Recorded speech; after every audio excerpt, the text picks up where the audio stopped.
showcase မှာစောက်တစ်ပင်မရှိတော့ hero များအတွက်ကိုအဲ့ hero က minute clash လေးမှာဆော့လို့ရတယ်ပေးသမျှစပယ်တိုင်းအောင်လည်းရှောင်လို့ရတယ်မထင်သလို 3v1 နေပါလေဝင်တီးရင်တီးလို့ရတယ်ဟုတ်ပါတယ်အဲ့ဒါကတော့ Dio ချန်လားတောက်ချန်လားတားချန်လား不是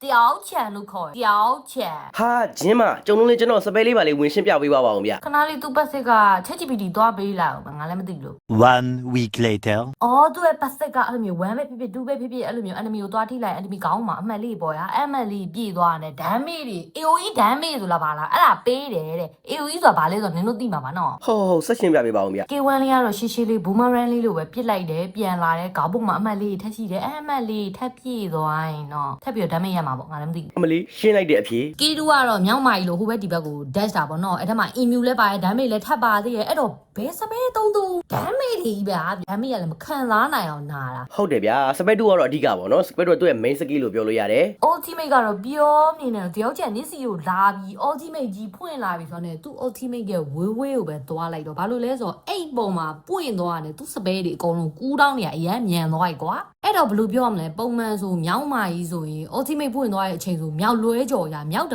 ကမှာအမြန်ဆုံးမြောက်ကြီးဖြစ်သွားအဲ့တော့ရှင်တို့လည်းဒီလိုမျိုးယွန်းစရာမုန်းစရာကောင်းတဲ့ရာသီလာတဲ့ Harry လေးကိုကောင်းကောင်းလေးကင်နိုင်ဖို့ကျမမျှော်လင့်ပါတယ်အဲ့တော့ဆုံးဒီစပီရအတွက်ရှိစုဟုတ်ကဲ့သူပြောပြရတဲ့အတိုင်းပါပဲဗျာကျွန်တော်ကတော့ခိုင်းလို့ let's ပါခင်ဗျာ collaboration လုပ်ခွင့်ပေးတဲ့ဂျင်းမနဲ့ကြီးစုပေးတဲ့ပြည်သက်အားလုံးကိုလည်းကျေးဇူးအများကြီးတင်ပါတယ်ဗျာ